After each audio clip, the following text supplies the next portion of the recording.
Hello, and thank you so much for joining us for a special ISACA live conversation. We are excited to chat this morning with our closing keynote speaker for the 2024 GRC conference next month in Austin, Texas. ISACA partners with the IIA each year for this special conference that is focused on the dynamic changes happening in the GRC space. I am Paul Phillips, the Director of Content Development with ISACA, and I'm joined by pro athlete and entrepreneur Justin Forsett, a former running back in the National Football League in the U.S. Justin was drafted by the Seattle Seahawks in 2008 and played for 7 teams in 9 years, including for the 2014 Pro Bowl with the Baltimore Ravens. After retiring from the NFL, Justin and some of his former college teammates began a multi-million-dollar personal care company, Hustle Clean. He is an award-winning speaker who inspires audiences with his stories of sacrifice, setbacks, and success. For those of you that joining us today, please tell us where you are before we get started. Just in the chat, just add where you are. I'm actually currently in the suburbs of Chicago. Where are you from? Before we get started, we would just kind of like to see where you guys are joining us from. Let's see here. So far, we don't see anybody. Well, let's just get started. Justin, welcome. I'm excited to kind of chat with you this morning. Before I get started with the questions, why don't you kind of just give the audience a little bit about your background? Sure. Again, my name is Justin Forsett. I'm a former 9-year NFL veteran, Pro Bowl running back for the Baltimore Ravens. I am also an entrepreneur, CEO, and co-founder of a mission-driven self-care brand called Hustle Clean. Came from humble beginnings that had big dreams in his life, that wanted more for himself and his family, pursued greatness within athletics. Once that came to an end, I decided to move into the business world where I could have impact and continue to change the trajectory of my family and the communities around me. So very excited to be here. Very excited to be with everyone a couple of weeks down in Austin at the conference. And just really blessed to have this opportunity. Great. Well, thank you, Justin. So you are a former professional ball player, you're a businessman, and I understand you're a family man as well. So there's been a lot of transition in your life. So I guess the first question would be, what lessons from your NFL career did you immediately use as you became an entrepreneur? And what has been the long-term lesson as your business became more successful? Yeah, I think I learned in sports and football that you can't just be a problem spotter. You got to be a problem solver. So if a play breaks down on the field, you got to be able to adapt and adjust and solve the problem out there, right? If somebody's coming to, sack my quarterback and somebody else misses their assignment, they don't do their job, I got to make up for that. I got to be there to fill in the gap. I just can't go on like everything is normal. I got to be the problem solver. So that is translated well within the business space that I'm in now. Things pop up, adversities, challenges pop up. And it's okay to see it, but we got to have solutions. And that's the mindset that I try to give to my team when it comes to just pursuing greatness and overcoming challenging times. I really like that because where most of our audiences are probably governance risk professionals and some auditors. We have some security professionals on here. So many of us are required to, and I like the way you said that, not only a problem spotter, but a problem solver as well, which means many of us are also in leadership positions. So that brings me to my next question. How do the leadership skills that you've developed in sports translate to effective leadership in governance and risk management? I think it all boils down to communication. When you talk about leadership, you talk about the great leaders that we see throughout time. They're great communicators. And what I've learned from sports is that being around great coaches, having great mentors that have led businesses, that have led organizations, they were, not just great speakers and communicate well, but they're awesome listeners. And not only listening to their team, but listening to the industry, listening to the data, and allowing that to just kind of govern the way they move and the decisions that they make. They weren't just one track minded. They weren't tunnel visioned. They were just they were able to listen, gather information, and then execute whatever goal or dream that they had within their organization or within their business. And I think that's effective that's something beneficial for everyone, especially within this space. Can we listen well? Yeah. And here's where I keep my promise, Justin, and go off script like I promised I would. So leaders are required to lead in good times and bad times and in times of uncertainty. And we're definitely in a time of uncertainty with the political unrest and the emerging technology, and what our constituency and attendees will hear a lot about at the upcoming conference is about AI.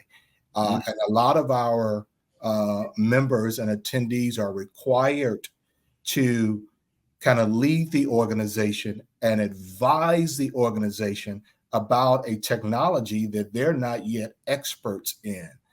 So I guess my question to you is, how do we lead in uncertain times when we're not even comfortable with what's happening around us? What advice would you give?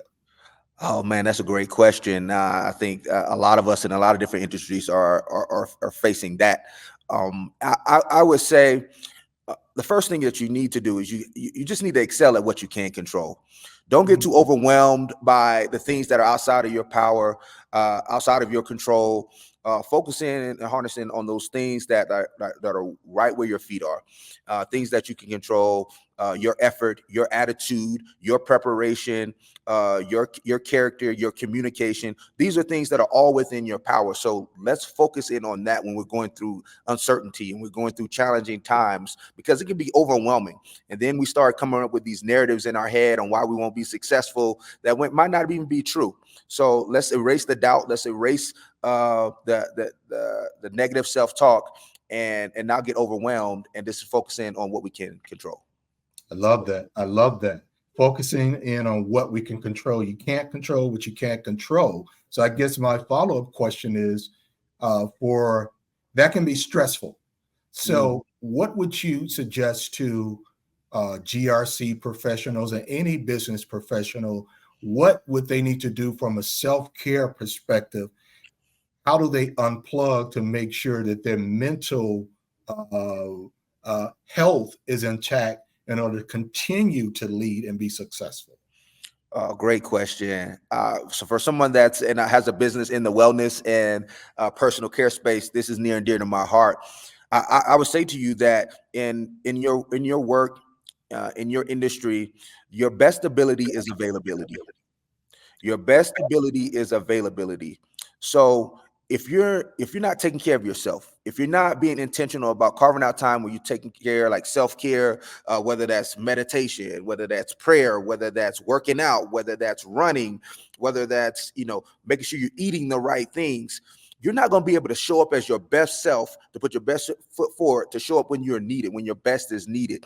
So we have to invest in our own personal care and our whole well-being, because that's going to have an effect, an impact on the way we carry out our jobs and our missions. So I think it's important that we're intentional about finding out, how we can take care of ourselves mentally, spiritually, and physically. Love that. I'm going to pause here for a second and just say hello, just so you see, Justin, so we got people joining us from Turkey and Brazil and London and Tanzania. So welcome to all of you that are listening to this live conversation with Justin Forsett. He is going to be our closing keynote speaker for the upcoming GRC conference in about 3 weeks or so. So we're excited for this, for your presentation. So now for the main question, Justin, without giving it all away, can you give the audience an idea or a snippet or synopsis of what you're going to be presenting at the conference? Oh, wow. Without giving too much away, I would say what you could expect from me at the conference is just about going in on the topic of opposition and change and how do we lead through it. I believe that our greatest threat to success is ease, not hardship. I believe that there's growth in opposition. I believe there's growth in change if we lean into it, if we embrace it, and if we have the right mindset. So we're going to really dive into how do we reshape and reform our thoughts around challenge and change to help propel us towards peak performance. Love it. Love it. I like that. I like that. So now, Justin, I have an interesting question for you here. So in the NFL, you must have had some great locker room stories. Yeah. What's one that that resonated with you that you can think of that may resonate with our audience in terms of teamwork and overcoming adversity? Yeah, I played with some really amazing teams, and I played with some really bad teams. And my third and fourth year, we got in a new coach from college, Pete Carroll, who came in from highly heralded from USC, was national champion. Was a national champion, I want to say 2 or 3 times over down there in the University of Southern California. And we were a veteran team. He came in with great expectations and really changed the culture. And it's something I will always remember about my time there during his tenure, his first 2 years. It was about weeding out all of the negative mindsets and the negative habits and behaviors on the team, and injecting it with a culture of positivity, competition. He was injecting us embracing connection and community in a way that we hadn't seen before as a team. And I had been there, for 3 years at that point, and you saw a lot of turnover within that first year because it was shifting the culture. And sometimes shifting the culture, it caused a lot of change. It caused you being uncomfortable, and you have to kind of let go of some of these things that you've been holding on to, mindsets and perspectives that you had for a while. And I just remember, like, man, I don't know what's going on, but the atmosphere and the culture was contagious. People were excited to go to work. People had an exuberance about them that was like, man, we don't know what to expect the next day, but we know that it's going to be for our benefit and for our good. So what I take away from that is like, man, if we're going to shift the culture, if we're going to elevate our game, if we're going to level up and create an environment and atmosphere at work that's pleasing and beneficial for everyone, at first, there may be some discomfort. We may have to address some things that have been swept under the rug. There may have to be some tough conversations, and that's okay. Conflict can be good. Conflict, healthy conflict is good because it's going to get the best out of you. You're going to be challenged. You're going to be faced with some things that you've probably never been faced with, and you just got to be able to embrace that. So I will always remember that team in which we went to the playoffs that year as a 7-9 team, was a losing record where we had a terrible year before that, but we went into another season, that season with Coach Carroll and his new philosophy and his culture, and we ended up beating defending Super Bowl champs in the first round of that playoffs, and it was a special moment. Wow, I love that. I love that.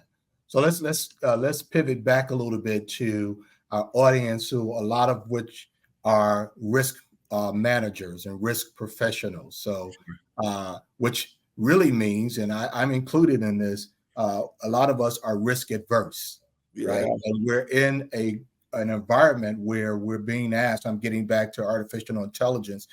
Companies are considering implementing this emerging technology, which can be very risky, but can also be very advantageous for the organization and offer some competitive advantages. So I guess my question is, how would you coach a group of individuals that are maybe risk adverse on your team, maybe that is a little bit resident and hesitant rather to move forward?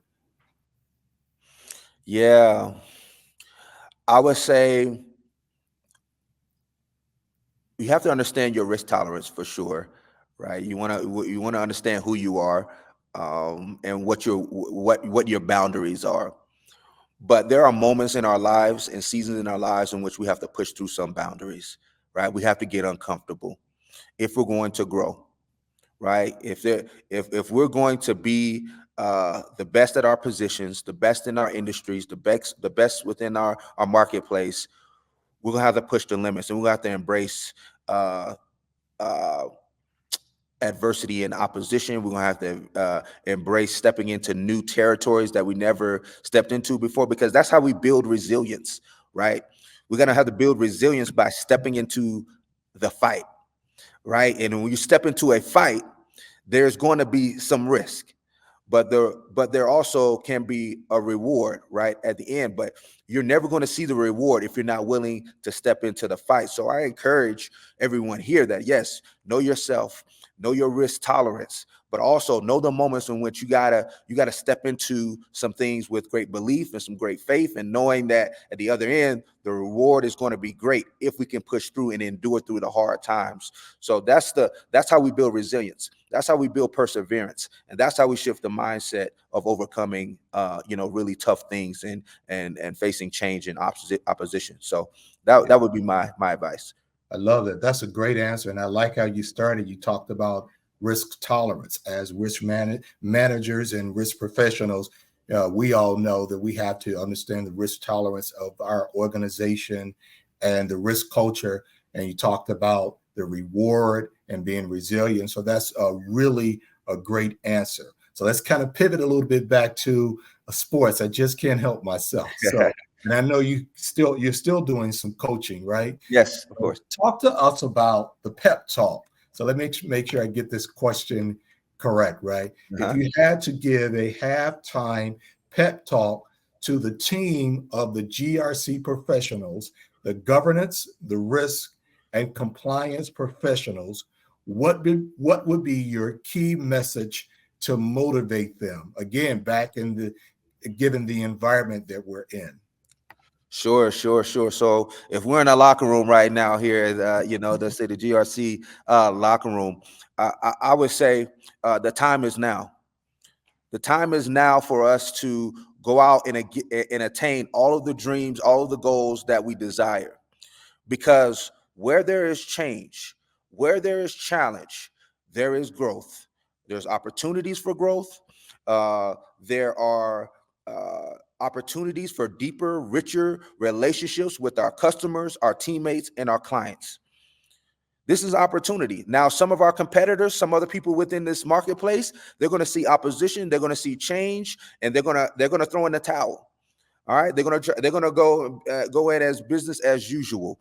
They're not gonna adapt. They're not gonna change. But those with the right mindset, those with the right perspective, those here at GRC, we have to have the mindset of that. This is a time for us to be more creative. This is a time for us to be more innovative. This is the time for us to be more resourceful. This is the time for us to be more connected. Because in order to go to the next level, we have to do some things that we've never done before, in order to see things that we've never experienced before in our careers. So I would say the time is now to step into the fight, to embrace this change, and level up. Wow, Justin, I like that. And you sounded like you were actually giving a pep talk. I like that. That was great. But you mentioned something that really resonated with me, and is you mentioned relationships. So, and I'm all about that. I think life is all about relationships.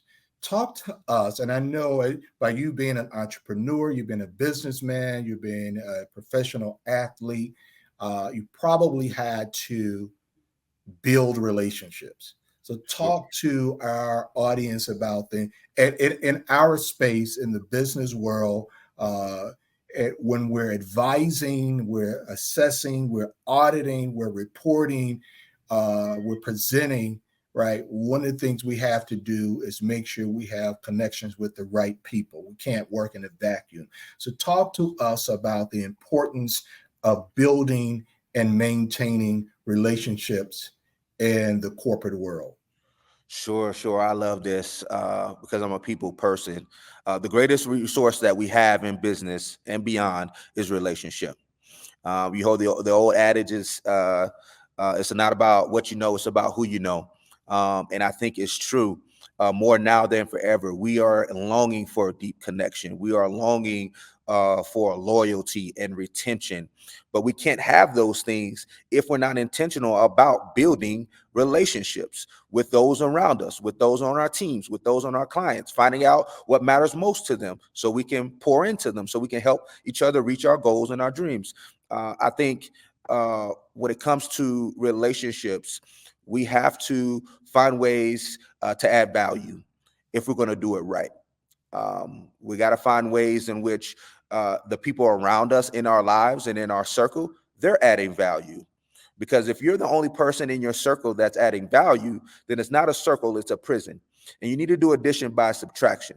We got to have relationships that are adding value to us and pushing us closer to our goals and holding us accountable and challenging us to be the best that we can be. So relationships are everything. Yes, I certainly agree. So, hey, Justin, I warned you I was going to go off script and I've been all over the place, but I You're good. love each one of your responses. And I am certainly looking forward to hearing your presentation in Austin, Texas. Before we sign off, I always want to give our guests the last word. So, what would you like to leave with our audience in order to encourage them and provoke them to attend the conference in Austin, Texas? Yeah. Thank you for the time. It's been an honor being here just with this, short amount of time to pour into the group and just get a little snippet of what to expect coming up in 3 weeks in Austin. It's going to be a great time. We're going to have, some great inspiration and motivation and all those things, but you will leave with some tangible tools that are going to allow you to level up and thrive through this season of change. What I will leave you with today is that what I've learned over the course of my life as an athlete, but also now more so now than ever as an entrepreneur, is that we have to be productive. And just because you're busy doesn't mean you're being productive. So we have to value our time. We have to make sure that we're spending time investing in those things that are going to propel us forward. A lot of times we can get wrapped up into, this cycle in which we're just doing things just because we feel like we have to do things. But we want to make sure that we're investing our energy and our mind and our powers into things that are actually going to be a return on investment, that are going to be a value add for us. So just because you're being busy doesn't mean you're being productive. And we're going to talk about how we can be more productive during this time of change and challenge and opposition at the conference. And it's going to be epic. It's going to be hopefully life-giving and life-changing for you, a transformative time that's going to power you up to take on the rest of 2024 and beyond.